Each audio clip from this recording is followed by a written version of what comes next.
የንቁ አእምሯችንን ደካማ ጎን በመረዳት ብቻ ትልቁ ህልማችንን ከፈጠርን ከተቀበልን በኋላ ወዲያውኑ ወደ ድብቁ አእምሯችን ለማስረጽ እንሰራለን።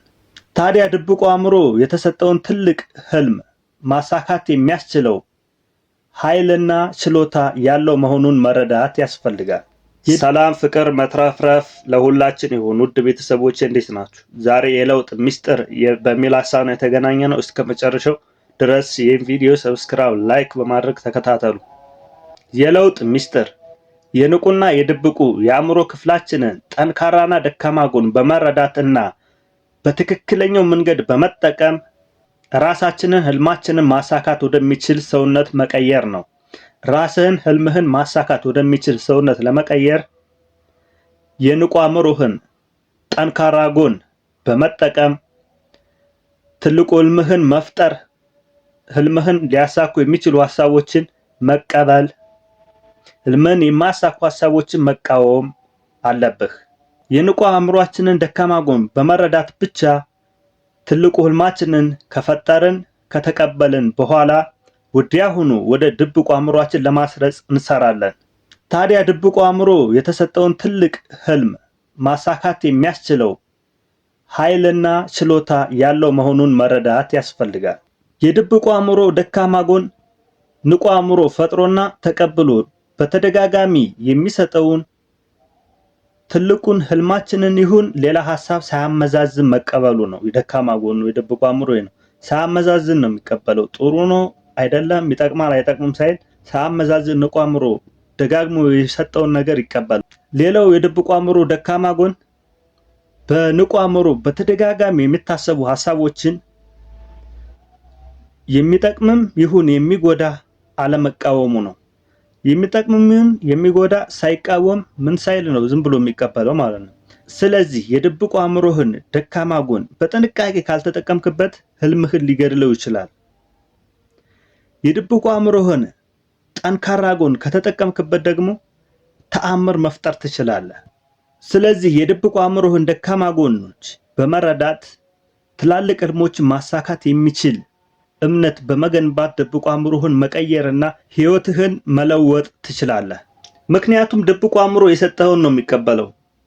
ድብቁ አእምሮ የሰጠኸውን ሐሳብ ከተንከባከብከው፣ ልክ ለምሳሌ አንድ ችግኝ ጓሮ ላይ ብትተክል እና ያንን ችግኝ ተክለህ ውሃ ባታጠጣው፣ አረም ባታርምለት፣ ባትኮተኩትለት፣ ባታጥረው ምን የሚፈጠር ይመስልሃል?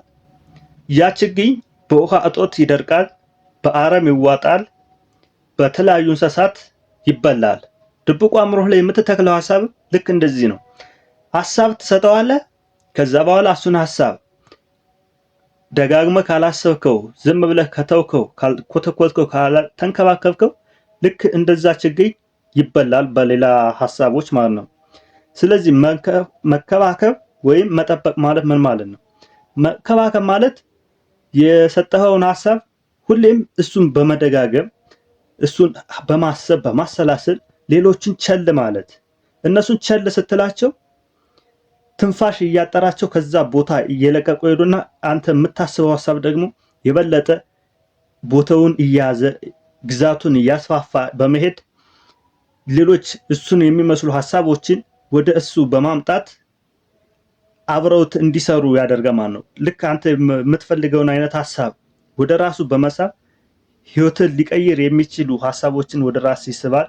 ከዛ በኋላ እነዚህ ሐሳቦች ግዛታቸውን በማስፋት ሌላ ሐሳብ በዛ ቦታ ላይ እንዳይቀመጥ በማድረግ እነዚህ ሐሳቦች ደግሞ በአእምሮ ውስጥ ያስቀመጥካቸው ሆን ብለህ ያስቀመጥካቸው ሐሳቦች ደግሞ የበለጠ እየጠነከሩ በሄዱ ቁጥር ስሜትህን በመቆጣጠር እምነትህ ይሆናሉ።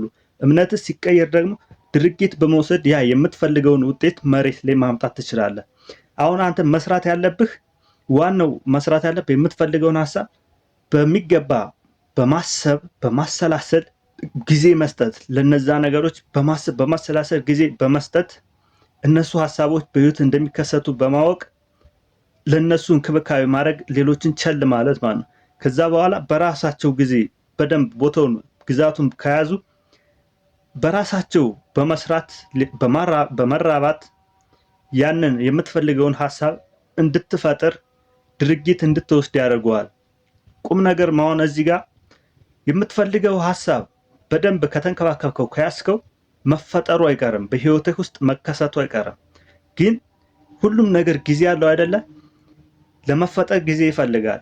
አንተ ትዕግስት ኑሮህ በጽናት ከተንከባከብከው ያን ነገር ማግኘት ትችላለህ። አሁን ማድረግ ያለብህ የምትፈልገውን ሀሳብ ማሰብ፣ ስለምትፈልገው ነገር ማሰላሰል ነው። ከዛ በኋላ ራሱ ጊዜ ሰውነትህ ራሱ ይነግራል፣ ስሜትህን ይቀይረዋል፣ ድርጊትህ እንዲቀየር ያስገድዳል በራሱ ማለት ነው። ይሄንን አድርግ።